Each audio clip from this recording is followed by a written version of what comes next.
Hello, everybody. I'm Don Newman. Welcome to the broadcast. On a day when an independent budget analysis blames previous decisions by the Harper government for the sorry state of federal finances. And on a day when Bob Rae says his previous experience governing in a recession makes him the man to lead the Liberal Party.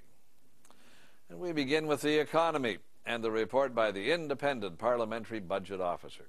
His name is Kevin Page, and today he released his economic update a week before Finance Minister Jim Flaherty will release his during the throne speech debate in the House of Commons. Kevin Page says the federal budget will be in deficit in the next fiscal year and in the fiscal year after that. And he says a lot more, including this: that the budget balance for the first 5 months of the fiscal year is the lowest in recent years, largely attributable to previous policy decisions, as opposed to the weakened economic conditions. There you see there on the screen what he said. And Kevin Page, he joins me now here in the studio. Nice to see you, Mr. Page. Thank you for coming in. Thank you, Don. So we're sort of in a kind of contretemps here a bit with, who's responsible for what. But you're saying where we are right at the moment anyway is basically economic decisions made by the Harper government earlier on, particularly the cut in the GST, the second cut earlier this year. Correct. For the first five months of the year, Don, we're looking at a surplus of about $1.2 billion. And that's down significantly from the previous year, where we had a number for the same period about $6.6 billion. And the big reason for that is their policy changes, the cut in the GST. And what do you think this means then? Because Mr. Flaherty has said, and Mr. Harper has said, and I think you have alluded to, but maybe not been quite as specific, about this fiscal year. Will there be a deficit in this fiscal year? Is it still possible? Fiscal year has to go to the end of March. Right. I think the forecasters are saying, Don, for this fiscal year, it's going to be close. We're cutting close to the line. The budget was forecasting a small surplus of about $2.3 billion. Based on our survey of private sector forecasts and what it can mean on the fiscal situation, we see a number like that is reasonable. But the risks are on the downside for the reasons you explained. And just so your methodology basically is the same as Mr. Flaherty's. You get hold of a bunch of private sector economists, ask them for their best and their worst case scenario, and then we do our own independent fiscal forecast from that. And let's talk projection then for the fiscal year that begins on the 1st of April and goes through to the next March 31st in 2010. This is where you say we are going to hit a deficit, and you think it could be around $3.9 billion and then $1.4 billion in the year after that. But that, I take it, is the rosiest look at it.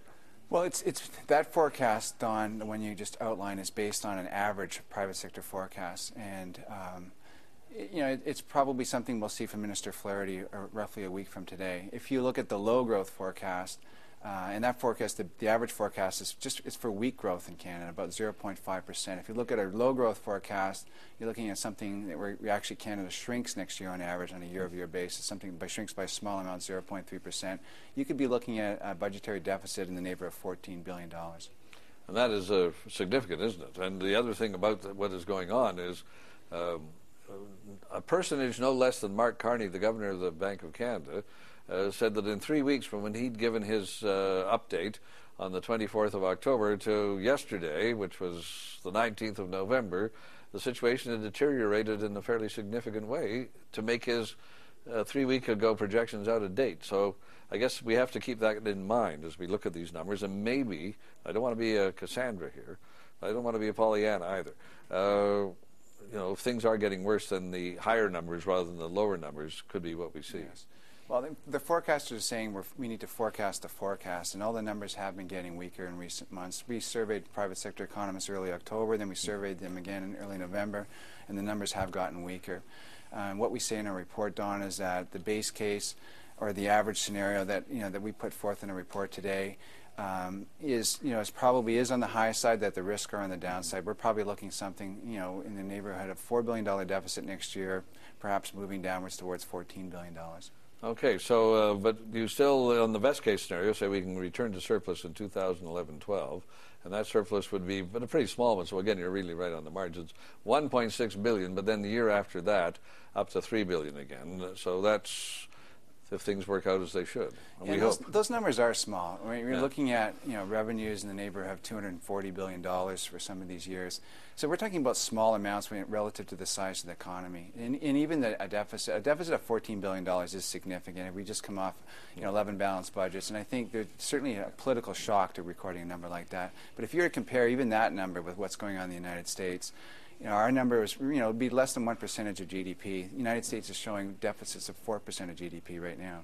And again, the unemployment forecast for the next year doesn't look all that scary because it's not that far away from where we are now, does it? 6.9% is your projection, and we're at 6.2% in the most recent numbers.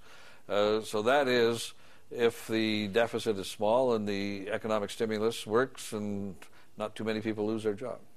Well, I mean, looking at a scenario where the economy only grows something like 0.5% next year, you're going to see an unemployment rate higher than what we had in the budget, which is what we're projecting that. If you were to see the low growth scenario, you'd be seeing something between 7 and 8% in terms of an unemployment rate, and that's significant.